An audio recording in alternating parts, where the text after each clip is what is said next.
Alright, so this is Ellis and Majid, and today we're going to be talking about kicking a soccer ball. There are 5 main components of a kick: the approach, a plant foot, the swing limb loading, hip flexion and knee extension, foot contact, and the follow through. So once you have those down, you pretty much got the kick in the bag. We're going to show you a few different types of kicks and what they mean. So yeah, let's do it.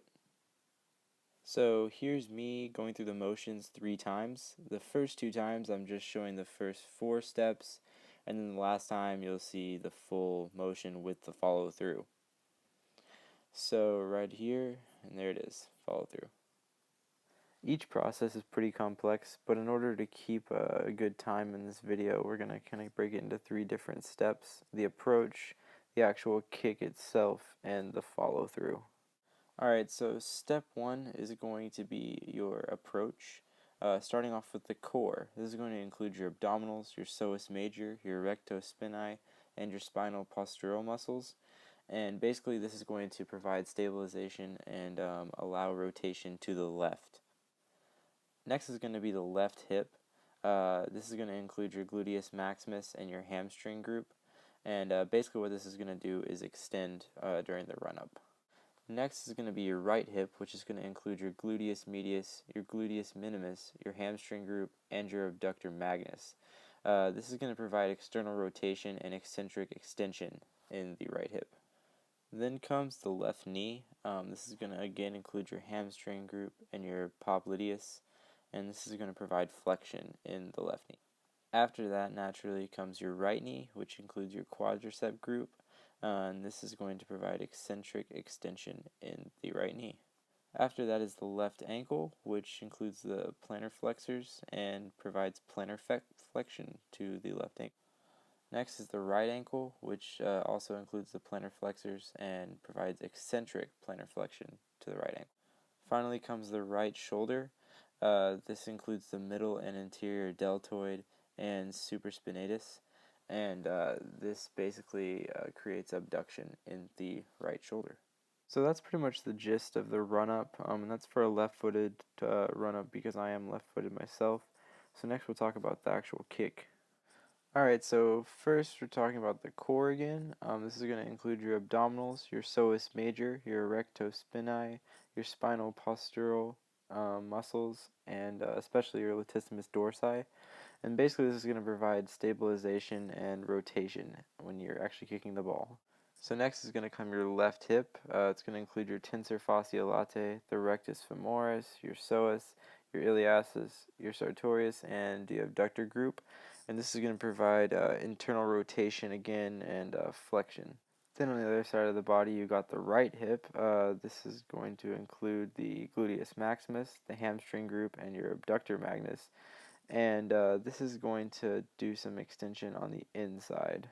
Next, both your right and left knee, including the quadricep group, will be extending. Your left ankle, including your plantarflexors and your calf, will actually put your left foot into plantarflexion so that you can actually hit the ball properly. And finally, your right shoulder, including your anterior deltoid, biceps brachii, and pectoralis major, will help with horizontal abduction in your right shoulder. So that's the shot up until the contact with the ball. If you can imagine, it's going to look a little bit like this again. So finally we're going to go into the follow through, which is undoubtedly the least complex part of the kick.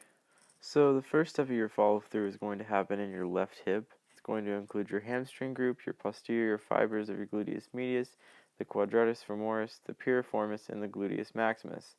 This is going to provide eccentric external rotation, eccentric extension, and eccentric abduction. Finally comes the left knee, which includes the hamstring group. This is going to help with the eccentric flexion in the left knee. Now that we've seen the mechanics of the kick, let's look at some ailments that could harm your performance while doing these motions. Probably one of the most serious and common injuries occurring after shooting a soccer ball is a torn ACL. Torn ACLs can be repaired through ACL surgery, but the rehabilitation process is long and hard. A few rehabilitating steps you could take if you had a torn ACL could be straight leg raises or stair steps. The straight leg raises will help to increase the strength in your upper legs and give you more control over your knee. And the stair steps just generally allow you to gain more control over your legs again. So now we're going to talk about some stretches that can help prevent an ACL injury.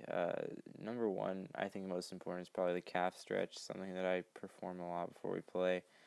It's basically just like a push-up position with one leg over the other, and this really helps out a lot. And also, hip flexor stretch is kind of almost like a half lunge. It helps out stretching your hip flexor, and obviously it will help prevent an ACL injury.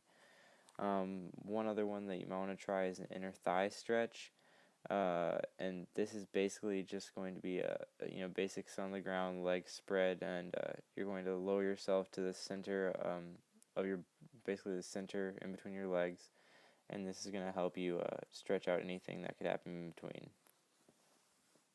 So yeah, that's pretty much the ending of our video. Try to keep your ACLs safe, and most importantly, never fail as hard as Majid did at shooting soccer balls.